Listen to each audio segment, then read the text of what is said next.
What's up, witches? It's the Undercover Witch. I'm so excited to be back and wearing makeup, and my hair is done, and I'm wearing clothes. Inspirational, amazing, all of those things done at once. I have my makeup on, I have jewelry on, my nails popping. We're in motherfucking business. That's right. Okay. Ow. Sorry. I just got done with readings and that last one. So if you don't know, starting in March, which you don't know because I haven't said anything yet.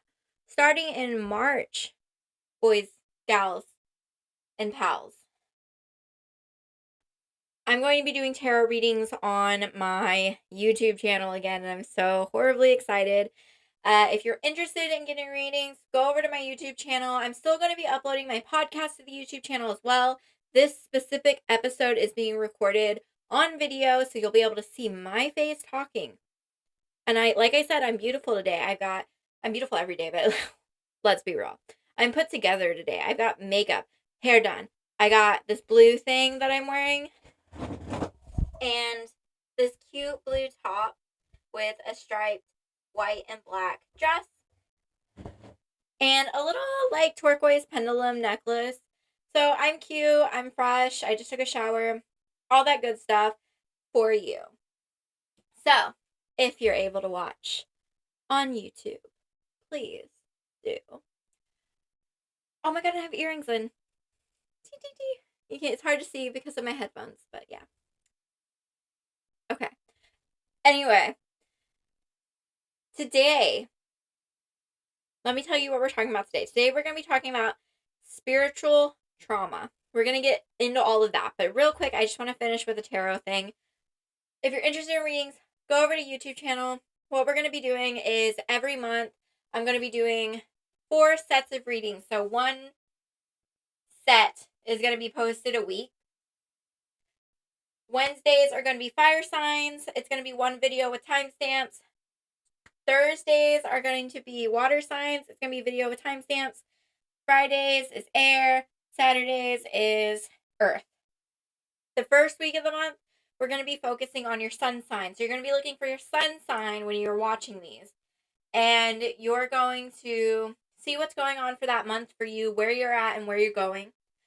The second week, we're going to focus on your Venus sign, and we're going to be doing love readings. So it's all love readings that week. The next week, we're going to be looking at your moon sign, and we're going to see where you are emotionally, where you've been throughout the month, what you've been going through throughout the month, and where you're going into, where you're going to be at by the end of the month. The last week, we're going to be doing your ascendant sign, which I think is going to be totally awesome. I'm super excited about that one specifically, just because I'm going to be focusing on how you were perceived that month. What were people seeing on the outside? How did you come off that month?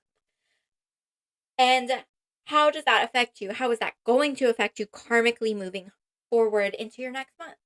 So I'm so excited for this shit. The other announcement I have is that next week is our ghost readings. Oh, I'm so sorry. Ghost stories. Next week is our ghost stories episode, and I have on Southern Demonology to talk to us, and it was an amazing interview. I just did it today, and I loved it. It will not be on YouTube. It'll just be on Podbeam and anywhere you get your podcasts. The audio is going to be on YouTube, but it's not going to be a video.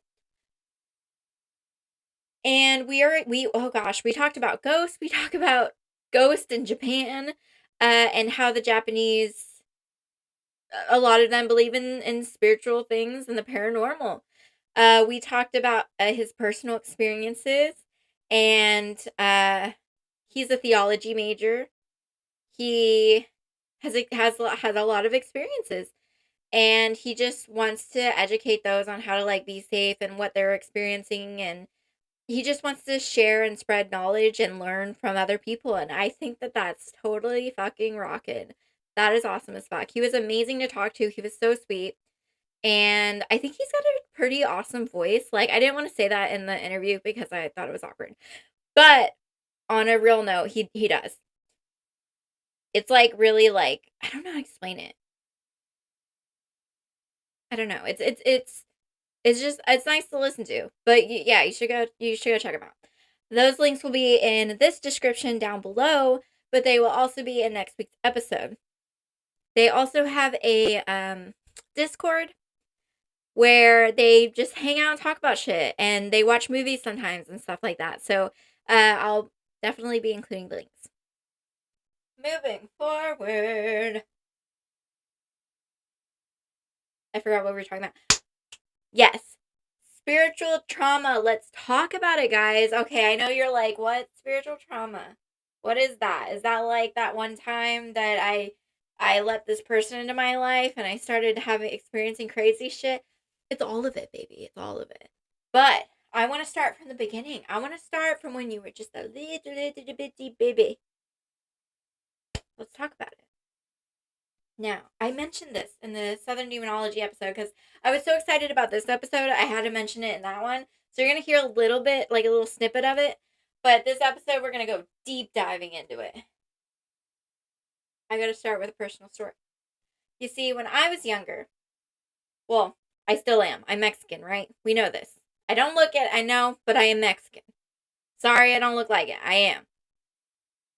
That being said, the rest of my family, they're all the family that I was raised by on my mom's side and my dad's side, they're all Mexican. They all look Mexican. They're all from Mexico. They all take part in the culture. So that's what I've mostly experienced. And then as I got older and my stepdad came in and my father, we started having a relationship, and his side of the family started having a relationship with me. It was a little different because they're white, so they have like a different set of cultures and different set of beliefs, and they're from Germany and they have different, they just have different culture. So I definitely understand that this specific conversation might not resonate with everybody in the exact same level, but I think that you'll have something to relate to it by. Because we're going to be starting with ancestral, what I would call ancestral spiritual trauma. Pretty interesting. This might happen in other families too, but I for sure know that any Mexican person, any Hispanic person that I speak with, we talk about spiritual experiences, they're going to tell me theirs. And then they're going to tell me their grandmother's experiences. Why? Because we're raised very, very closely to those cultural roots in a shameful kind of way. Let me explain. A lot of times, our grandparents and our family members that are older, they don't like to talk about spiritual things.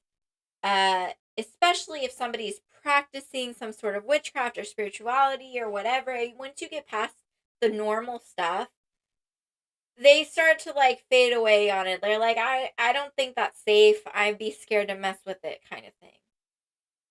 And there's reasons for that, which we're going to talk about in this episode. Why is it that your grandmother, who has seen shit, who has experienced shit, doesn't want you to level up spiritually or to work on yourself spiritually or to be a witch or to whatever? Why is that? Why are they afraid of it?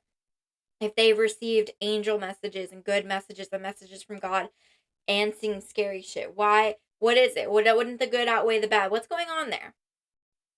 Let me tell you.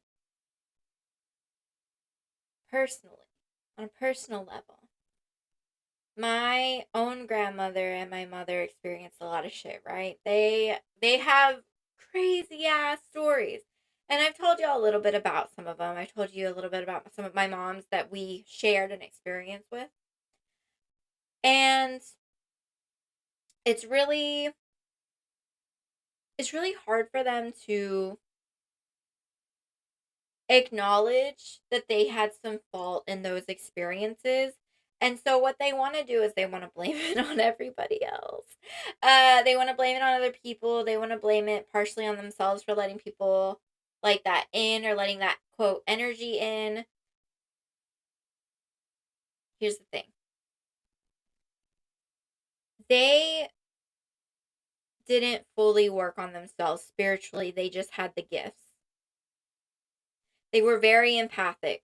They're the mothers of our family. They were the, grandmothers of our family. So they basically were in charge of all of the children, all of the grandchildren, everybody, right? They needed to have that keen sense of everything going on. Not only that, but if we're talking about trauma, right? Just regular trauma, real world shit. You're talking about having to deal with a culture where the woman is pretty much the foundation of the house that has to answer to the men of the house, no matter their age. So, no matter their age, no matter their morality, no matter how they're treated. So we come from that kind of background, or at least I do. And I have a lot of people that can relate, so if you can't, I understand. But there's always some kind of those dynamics that kind of stick around. And because they're sensitive, our grandmothers, our mothers, and things like that, they tend to see things around everybody that's not really that great. And again, specifically in my experiences, a lot of times the boys in the family are always accepted and the women are always thrown out for any little thing. You don't dress right, you're not part of the family. You have a kid too young, you're not part of the family. Heavy shit. The boys, they can go to jail and be welcome back home just fine. It's a different, it's a problem. It's a problem. And I know we're kind of getting off topic, but there's a reason I'm bringing all this up and I'm jumping around, I promise. And that's just that these grandmothers, these mothers are keeping these people in their lives that shouldn't be in their lives. They're helping people that they shouldn't be, not that they shouldn't be helping, but they shouldn't be helping without those people doing some work on themselves. And they're allowing people who may hurt other people, who are dealing with these internal struggles and attaching themselves to things. And if they're working on anything spiritually, then oh shit, that's a whole nother level. Because if they have no ethics or morality in real life, why would they have it in their spiritual life, their spiritual world?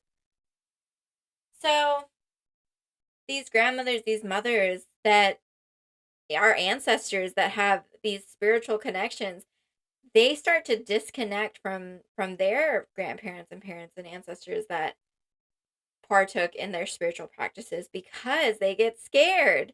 They're allowing these people in their life that have scary shit attached to them, scary shit around them, and they don't realize that it's not the gifts that's causing these things to be attached to them. It's just calling out attention to their surroundings. They're being able to see what they surrounded themselves with. I'm going to let that sink in. I'm going to let you step into that because it's important to know.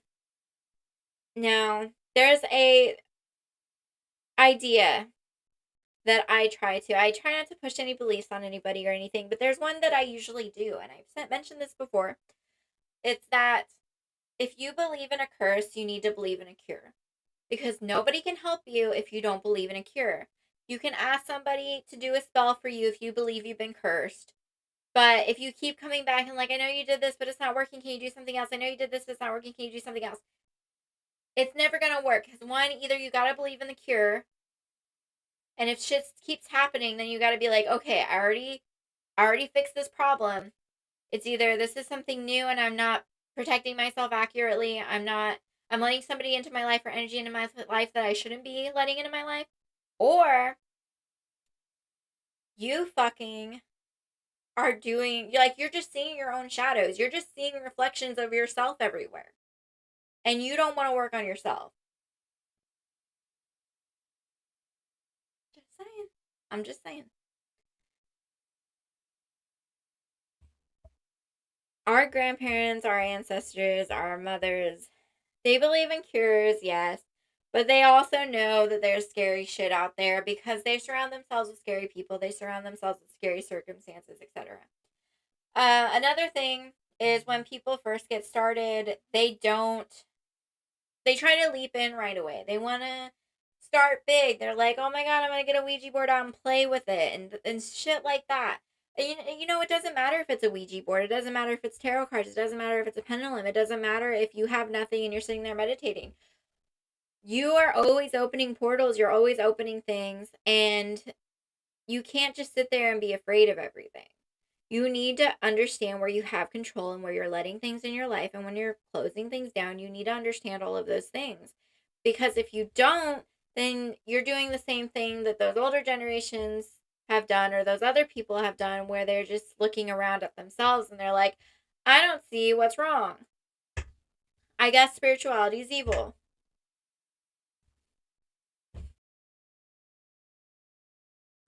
I am interrupting this episode to remind you that if you have any ghost stories, paranormal experiences, or spiritual experiences that you would like to share on the podcast, to please email me at thewitchundercover@gmail.com or go in my links and fill out the form. That way we can do our third episode every month that is all ghost stories. With spiritual trauma is that because people jump in like this, they also allow other people to have opinions pushed onto them. And I'm going to bring up the Ouija board, for example, because everybody knows about that. Spirit boards, Ouija boards. There's a lot of fear-based beliefs out there about them for good reason. But what a lot of people don't realize is that in itself creates more pull to that being a negative experience. Like attracts like, and when we create all of this fear and all of this harboring and everything, it makes it worse. 1. 2, it doesn't account for what we're talking about, that spiritual trauma, that spiritual inexperience with handling yourself with a Ouija board or handling yourself spiritually when you're doing any kind of spiritual practice. If you are taking part in those things and you don't do so appropriately, you're going to see some fucked up shit. You're going to have fucked up shit happen because you don't know which energy to allow in and which ones to not allow in. So, when we're talking about Ouija boards, the first experiences and shit that go down with them, they're very powerful. Yes, for sure. But you don't know where that first message and all that shit comes from. It's coming from people who are experimenting with something. So you have to learn somewhere. You have to build up practices somewhere. If you're going to mess with anything like that, if you're going to mess with any type of spirituality, if you're just going to be messing on trying to open your third eye, you need to be prepared for what you're going to see. You need to be prepared for what you're going to interact with. If you open your third eye and you start seeing scary shit all around, you're not going to start interacting with it. So if you use a Ouija board or you use a pendulum and something's not making sense or that it's scaring you, it's affecting you in another way, why are you going to interact with it? Because you're focusing too much on what you can see or what you can hear? If you allow things like that to happen and you don't put it away until, if you have a bad feeling about something, that should be enough. You got to get to the point where having a bad feeling about something is enough. You have to be to the point where you just feel the energy shift and that's enough. Because if you don't, you're allowing that thing to go further. You're allowing whatever that energy is to be like, well, maybe now I can walk around the room and she'll see me. Maybe now I can whisper something. Maybe now I can appear in the dreams. Maybe now I can move something around the house or something like that. Because you didn't stop it at, ooh, this feels off. Also, who you do things with matters too. So if you're working with a spirit board, you're working with a spiritual thing, if you're doing a tarot reading for somebody and you're opening yourself up to somebody else's energy and they're not somebody you should be opening your energy up to, you need to be aware of that. You need to know that. That was one of the reasons that I stopped doing readings for bigger companies is because I couldn't do the contract thing. Oh my God. You can't turn down certain customers. You just have to take them all. You just have to do what you do. So the people that come back over and over and over again, whose ethics, they seem off, have curses and things going on. They have inner demons and demonic experiences and all of this shit that they're invoking, that they're causing themselves, that they're aggravating, that they're amping that energy up, and they don't see it. You can't turn those people down either. Like, you need to know what's safe for you and what you need to do.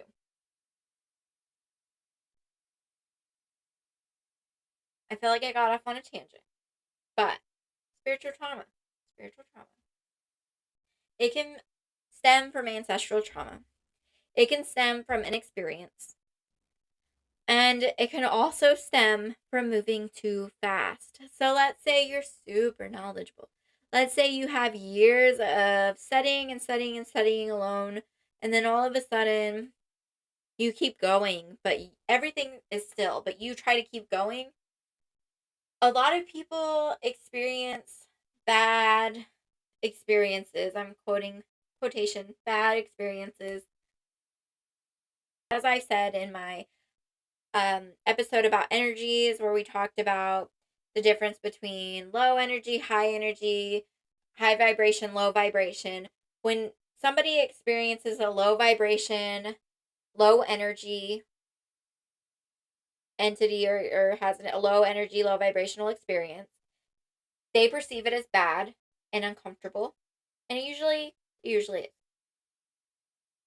The other side of that uncomfortable is the high vibrational, high energy.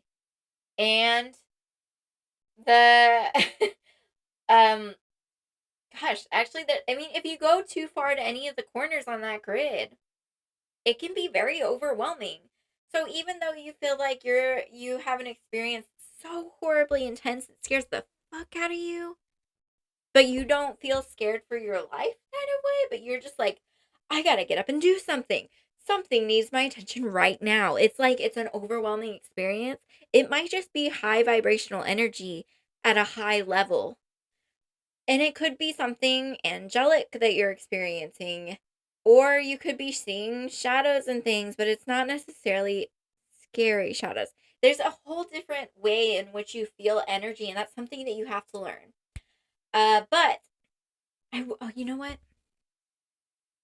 I wasn't planning on doing this episode, so I don't have my stuff. But on our March episode, I'm going to talk about evidence-based practice, and what that is. That's my method of proving to people, or not really proving, but showing people what I feel and how energy feels like and how to tell what's going on. And I call it evidence-based practice because it really opens people's eyes to, you know what? I don't know if this is my subconscious telling me this. I don't know if I have a pendulum and the way it's moving is caused by my heartbeat. I don't know if it's a spirit. I don't know if it's a god. I don't know if this pendulum is a manifestation of something and it's actually alive. Like, I don't know what it is. But something's happening and there's some intelligence behind it, whether it's from my own self or from outside of myself. That's what I want to open people's eye to. That's what I try to do during these sessions. And what I usually carry is a little bag. It's called my I used to have a name for it. Oh shoot, I forgot.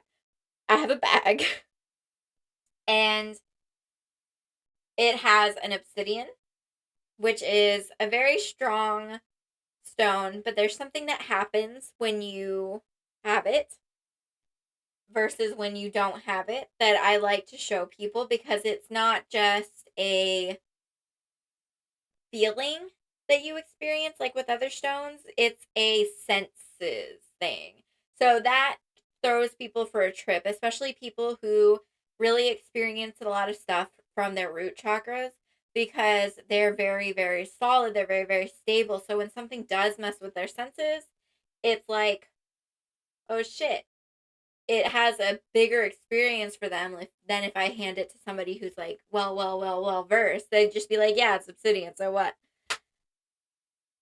So I have obsidian that I keep. I have a pendulum that I keep. I have a specific set of cards that I keep in there. And I don't actually do anything with these. I let them do something with them. And I let them put together those puzzles themselves. But we do some, I don't want to say experiments. We do some kind of experiments, some kind of things. And I want to demonstrate that for y'all on the YouTube channel and through the podcast as well. So I'm really excited to do that, but I think it would be important because it would help y'all understand what I'm talking about if you don't already and how that feels. Because I think a lot of times, especially in the spiritual community, and this is another sense of spiritual trauma in itself, is that not everybody's welcoming to you learning in witchcraft community, but also in spiritual community as well. They want you to figure everything out on your own. They're just like, it's an individual experience, and we can come together and experience it together when we are at the same spot. And they find people at their same level, but I mean, they can teach other people that are at different levels, but they don't let them in their circle. And I feel like a lot of that might be because of getting taken advantage of with like readings and things like that. But I feel like another part of it is there's just a lot of apprehension because once you get further up, you do worry about who you're letting in your life and who you're not. But I think another part of that is they forget what it's like to not know.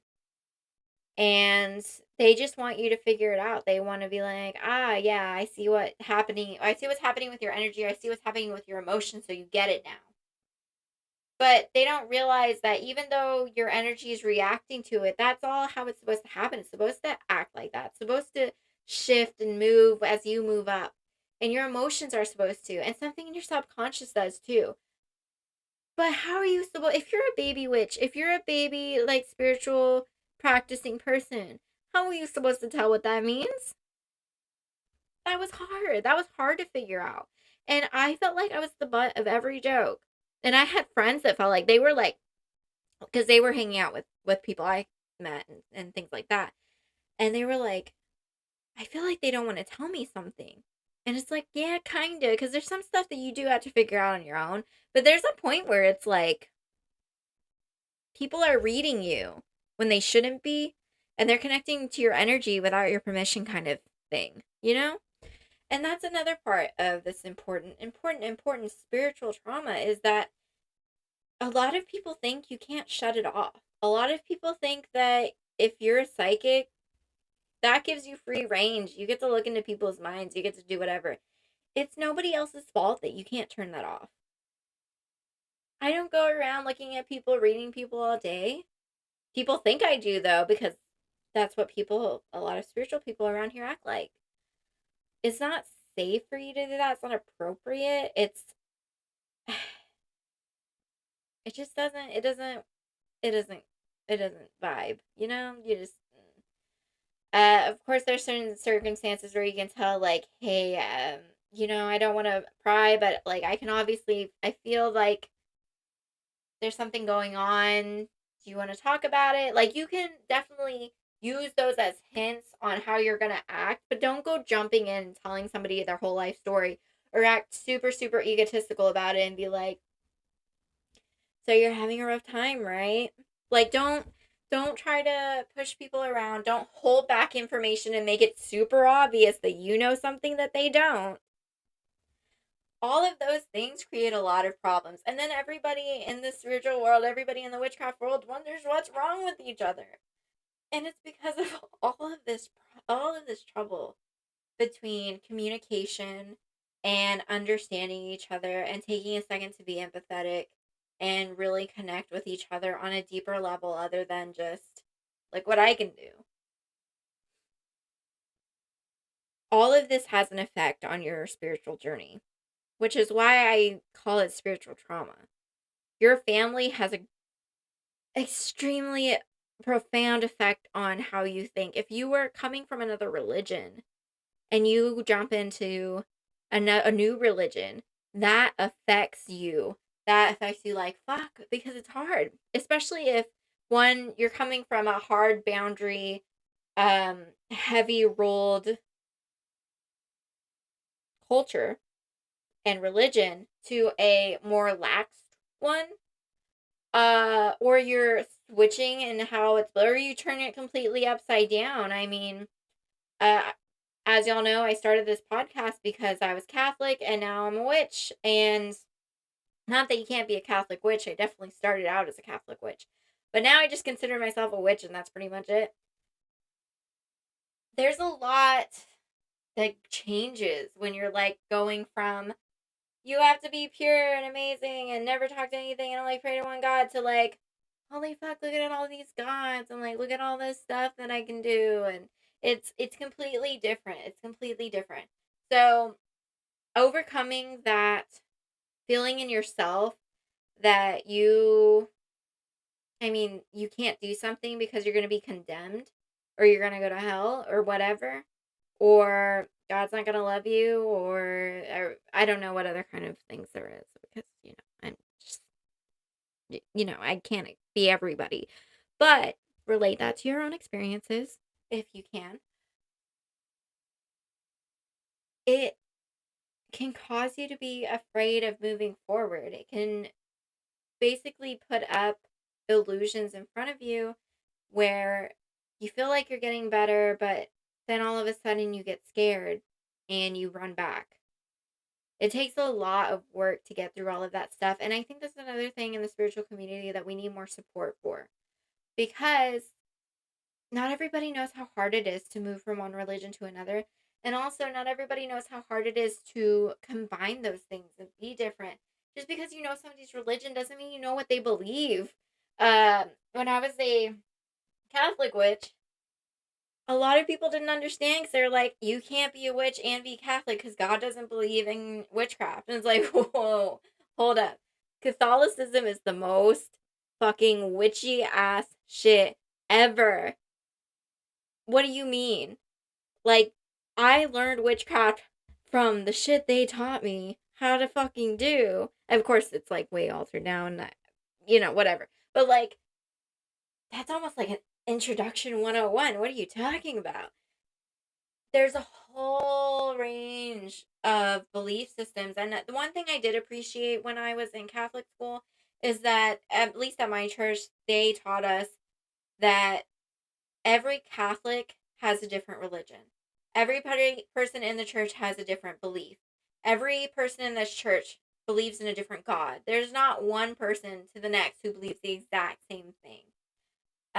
There's not one person to the next who prays to the exact same God, because we all have, at the end of the day, their words, not mine. At the end of the day, we all have to live with a God and beliefs that we can live with.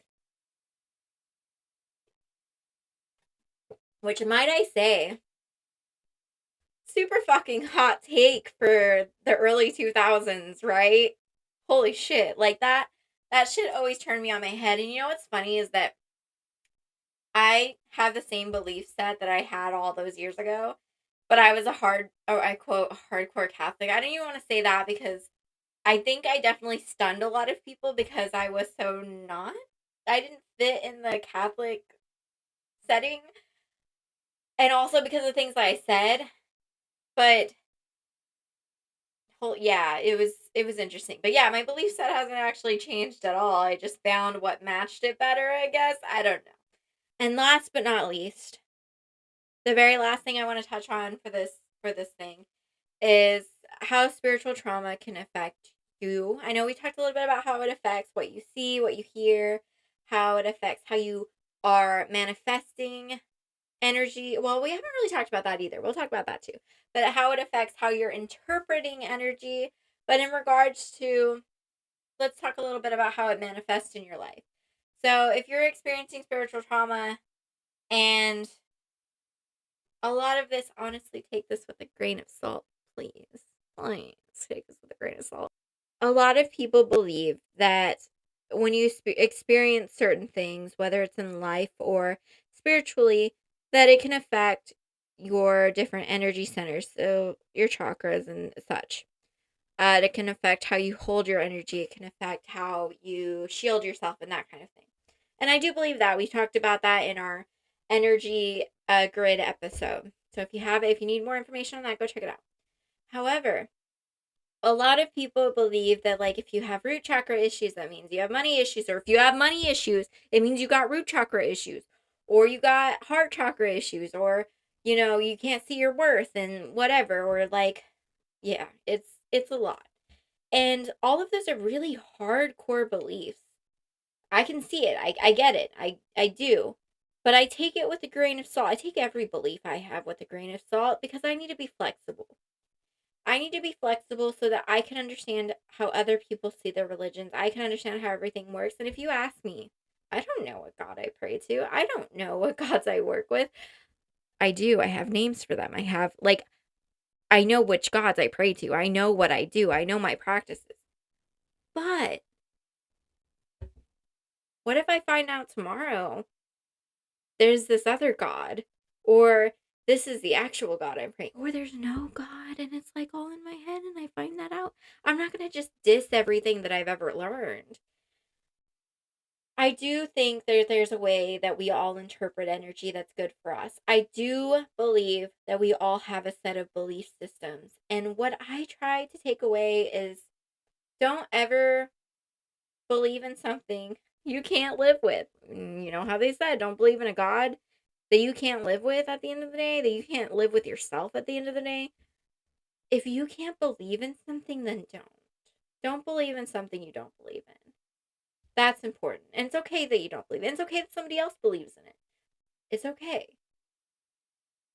Trust me. It's right. It's right. Because that creates a lot of internal conflict, one. And then two, that can create a lot of external conflict. I mean, conflict with family, conflict with friends, conflict with the world around you. I just want to leave off with that because yes, spiritual trauma can manifest in ways in your life. But take caution with how you address those things and take caution with the advice you receive. Because first and foremost, you need to do what you think is smart to do. Don't go to anybody to cure you, to fix you more than once. If you want to go do a Reiki treatment, go do one. I'm a Reiki master, whatever. Go do one. Don't keep coming back 100 times or let anybody say, "Hey, I did a reading for you, you have a curse." Like, don't get scammed or anything like that. But also, I've experienced as a reader people coming talking to me 2 hours every day, and I'm just like, there's another reason why I left, because I was like, I don't think you need me right now. Like, we just talked about this. Don't go asking the same question over and over and over and over again. You're gonna just get confused. You're gonna get confused, and again, the spiritual trauma is real. Spiritual trauma is real, and sometimes we create that spiritual trauma ourselves. So I feel like I went all over the place with this episode, and I said I had a point, but I don't know if I ever got to the point. We'll talk about this again a lot, and that's why I wanted to cover it right away. I hope this helped a little bit. It's been a very long episode, so I'm going to shut it down. But just remember the takeaways, that spiritual trauma can be ancestral, it can be um, generational. It can stem from real world trauma around you. Your spiritual trauma that you experience can cause trauma in the real world because of how you react to things, because of your mindset and the things that you believe after. So you need to